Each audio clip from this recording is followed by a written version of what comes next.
Galaxy Watch 4 Classic, 46 millimeters, equipped with LTE and Gorilla Glass. Alright, so this is one of those watches that I always wanted to review, and thankfully I got my hands on one of the cleanest version that is out there. And I gotta tell you right off the bat, this thing is beautiful. All right, we have a black metal finish here, as well as this rotating bezel that just works flawlessly, and it's beautiful, as well as two side buttons on the right. One is for your activity button, which is dedicated with a red accent, and then one that acts as a back or takes you back to the home screen.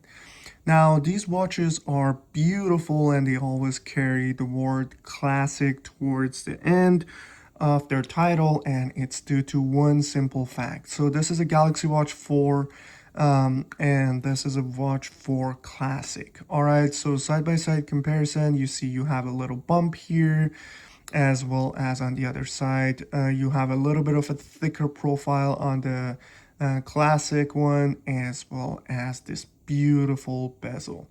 Now, that's the main difference. All right, so if you're putting it side by side and comparing it, you are getting this bezel and this classic look on the classic models, which you do not get on the regular versions. All right, now, is it better? Does that make the watch look better, function better? That's one of those questions that you have to answer for yourself. But to me, as a 27-year-old man that is watching basically all the models that come out with the Galaxy watches, as well as the older ones with this classic look and the newer ones which looks like something like this, I would say yes. I really like the look. I really like this functionality of the bezel that basically you can rotate and it will bump you up to different screens. I think it's convenient, but I also think it's just more prestigious, if that's a word. All right, so we're gonna go over this watch real quickly, as I've been wearing it for the past couple hours, as well as my Ultra 2. And I want to make some comparisons in compared to what I've noticed when it comes to their performance, as well as how much I like the look, how much I feel the functionality is there, or how much I think it's behind, especially because this is a Galaxy Watch 4 that we should not forget. I have these two in the background, Galaxy Watch 4 and Galaxy Watch 7, as a comparison that I'm making in compared to this watch. All right, so real quickly, let's go over the back of these watches. The back of these watches are pretty important because the information you get in detail, it indicates basically how spec out these watches are in compared to another one, and how much the individual who purchased them basically spent money on it. All right, so this one does have the LTE. Okay, we can see that here. I'm not sure how well the camera is picking it up, but the LTE logo is here, or has been embossed here. And this one is a 46 millimeters. All right, now it says GPS and Gorilla Glass and other stuff like that. It's a 50-meter water resistant and yada yada yada. But normally when it comes to these watches, these are the things that matter. If it has a LTE, meaning you can purchase a different carrier on your watch or different line on your watch in compared to your phone, or it has the sapphire crystal, which I'm a huge fan, and unfortunately this one does not have it. This one just comes with a Gorilla Glass, which has been indicated here. All right, Gorilla Glass is good, but I'm personally one of those guys that if I see an option for a sapphire, I will 100% go for it. All right, now in the back, when it comes to the sensors, you have the sensors that basically pretty much came on similar looking watches of that era. One of them being, of course, the Galaxy Watch 4 And this one is a 40 millimeter or 40 millimeters, so a much smaller profile. And really, you will pick up the difference between the Watch 4 and the classic Watch 4 on the side profile, as this one is much thicker. And again, I personally like it. I also think 46 millimeter is a really good size. All right, but the sensor is pretty much similar to the Watch 4 and Watch 5, as well as I would even make the argument the back is pretty similar to the Galaxy Watch Active 2. All right, not so much Active 1, but Active 2. And you will see a significant difference if you jump into something like Galaxy Watch 7, all right, which we can see how much the sensors have been different, as well as the orientation and yada. And this is a 7 in a smaller version, which again, we can see the sensors in the back are different.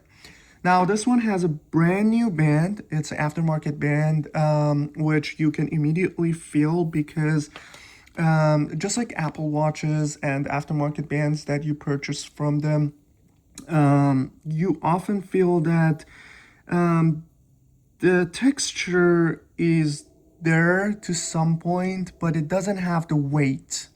It doesn't have the weight, it doesn't have the quality, and it's a little bit made out of a cheaper plastic. That's what it really makes you feel. But the band is brand new. It has this quick release buttons on each side, which are pretty average on these watches, and you'll get it on the regular Watch 4 as well.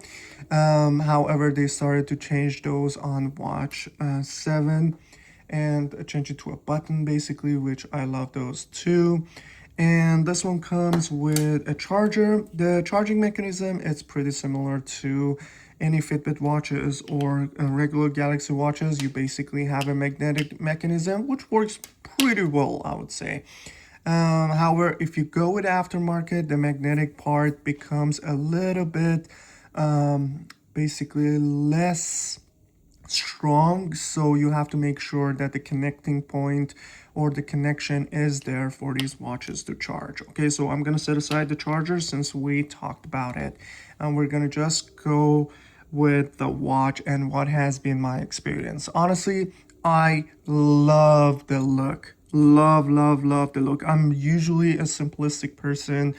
I don't wear bold dresses or the ones that scream Louis Vuitton or this or that, and I'm normally going with a low profile stuff that doesn't really shine or doesn't really attract attention, and that normally means that I wear watches that have slimmer profile. However, this watch, even though again in comparison it has a thicker profile, especially from the side aspect, and 46 millimeter can be considered large to a lot of people. I think this one is 44, so yeah, if you put it side by side, you will see that this one is just bigger at 46. However, on a medium size male wrist, it sits perfectly, and I'm just gonna demonstrate that real quickly. Of course, not tying the band, but it just feels fantastic. And I didn't even change the home screen, and it is how it was factory or came with it when I paired it with my phone, and I absolutely love it. Now, I used to wear one of the older watches, older Galaxy watches with the same configuration. So when I saw this one with a more newer sensor as well as the classic look, I was automatically gravitated towards it. But also because this one is in a phenomenal condition. I mean, look at the side casing. There's no scratches. The back is in a phenomenal condition. The band is brand new. It comes with a charger, and so the bezel. The only thing that I can really pick on is this little dot here on the bezel, which you can rotate it to different aspect of this watch and just forget about it. All right, now what has been my experience with the functionality of the watch? Obviously, just jumping into this setting by swiping down and having access to all these shortcuts, it's amazing. I'm an iPhone user and I really love that. Also, I love that with the swipe you just get access to all your apps. And then you have two buttons, which again, the bottom one acts as a back button or takes you to the home screen. You can swipe from basically left to right in order to get access to all your notifications, which currently I have none. I think that was very convenient too. I've been always a huge fan of that because you always have the access to the setting by just swiping down, and on the side you get a different aspect for your notifications. I wish this differentiation has been made on Apple Watches as well, where you don't have to go after a button in order to get access to the setting. So I find it really cool and unique, and especially with a functioning bezel, which you can just rotate and get access to all those notifications. I think this has been one of my favorite features on these classic watches. Okay, obviously you can change the home screen, you can change it to whatever you want and the functionality that you want. Yet I would say that I like this one more than the Galaxy 4, and it's simply because, or Watch 4, I should say, and it's simply because with these watches, you do not have, with the classic ones, you do not have this huge gap, all right, when it comes to the screen and the bezel. You see, the gap is very minimalistic, and I think it's thanks to this beautiful bezel that goes around. And I was trying to get this one to turn on to show you guys, but it doesn't want to cooperate, and they basically resolved a lot of it with the Watch 7, but you still can see the gap in here is significant. You can see how it transitions from this dark gray to black on the side. And I'm sorry if the lighting is a little bit bright and hard to pick it up, but you do have the gap regardless, all right? However, with these watches, they basically are eliminated or reduced to a very smaller function or proportion because of the bezel, which I really love. So again, aesthetic wise, if you guys haven't realized, 70% of this video has been about it. I'm a huge fan. All right, so I was wearing it, I was tracking my steps, tracking my heart rate, and everything was on point. You can see that I have a 521 on steps and a pretty reasonable battery life left. And in here it shows how much calories was burned as well as how much I've been active. I obviously didn't select any of the basically activity modes yet, but I'm gonna do, and I'm gonna put together a short probably about this watch as well separately. But I think overall everything is pretty nice, pretty good. And the fact that it has like some of the more advanced functions such as ECG and on top of the like heart rate and stress level and all of that, it's pretty cool. The fact that you can add different widgets here, which you like more, it's pretty cool. And access to the menu pretty quickly, it's pretty convenient. Again, there's nothing to not like about this watch. Let's just jump into a calculator and we can see that it is typing the numbers, or gives you the ability to basically type everything, in compared to many of the watches such as Garmin and other stuff that you are pretty limited when it comes to typing and other stuff. All right, so these are again something that matters to me and I really liked. Now let's jump into the downside and finish it up with whether I will buy it in 2026 as a used watch, all right, or a used smartwatch. Okay, so the critics don't blame me for not knowing that. I think aesthetics are there. I think functionality is there. I think it's a really good watch, and for under $100, I mean, these are probably about $70 range. You cannot go wrong. And the Gorilla Glass is fine. Again, I would much rather have a Sapphire, but the Gorilla Glass is fine. I like how it's been put together, again, from a software aspect or from the interusability aspect. But the thing that bothers me which is the reason I have a watch 7 in the frame for the entire time, it's the speed. It is the speed, and it's for not specifically the speed, but the fact that it lags.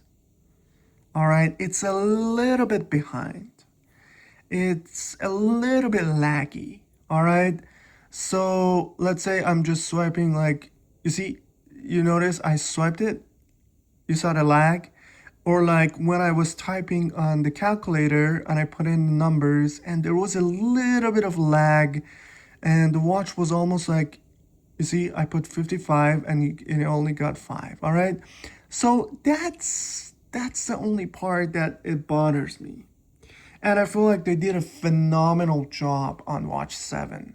Okay, I don't have the watch 6, I haven't touched it yet, but I did deal with watch 5 and watch 4, and I would say that from watch 5 you would see this lag factor has been eliminated to a much better and reasonable spec for a 2026 smartwatch. Okay, but again, you must be a watch savvy. You must be wearing a watch every day, something more advanced, something that is not from this era. Like, for example, you cannot rock this Fitbit Versa 2 and be like, oh yeah, but they're performing on a similar aspect, right?